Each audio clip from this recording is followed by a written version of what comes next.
There were statues of the different women in the service, and I didn't get to look at that a lot because she took me to the computer, and she brought up my picture that's here, and all about me, my maiden name and my name that I have now, and it was just unbelievable, and I could buy that, and so I have that for a wonderful memory, just a wonderful memory.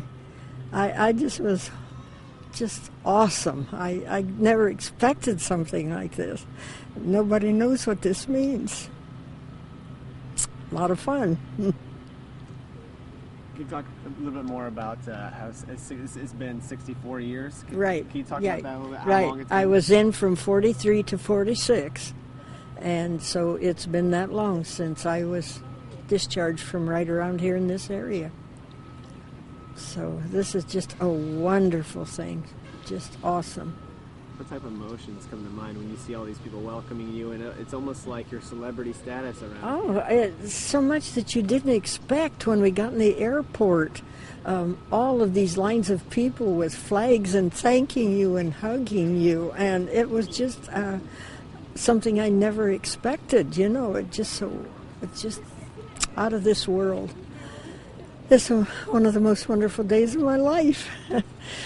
It's just really something special. You have no idea. Can you tell that story again with President Roosevelt and the flowers? And can you retell that of what you used to do? Didn't it take on there? I didn't take on there. Can you talk about what you used to do and that story about that happened? Well, so I wanted to get in the Air Force, but they put me in the motor pool. And I was in motor transport, and I drove trucks, and I drove officers to the Pentagon and all over Washington, D.C., to all of the different buildings.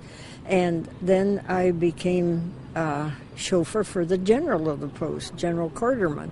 And when he was on duty, we might go to Maryland, or we'd go to the Pentagon, or we'd go somewhere in Washington, D.C., and when he wasn't on duty, then I wasn't on duty, and I had free time. And when he'd go to a post, I could go in the mess hall and write letters or do whatever I wanted to do until the time that I was to pick him up. So it was good duty. Good duty. And it was all right here, you know. Talk about the flowers a little bit. What did you see? Who were those flowers from? And can you talk about that experience? The flowers, I was parked behind the White House, and the caretaker came out, and he had this dozen red roses. And he said, "Would you like to have these?" And I said, "Oh, yes." And I took them back to the motor pool where all the girls were drivers. And they just fought over them, you know, to have a rose from President Roosevelt's desk.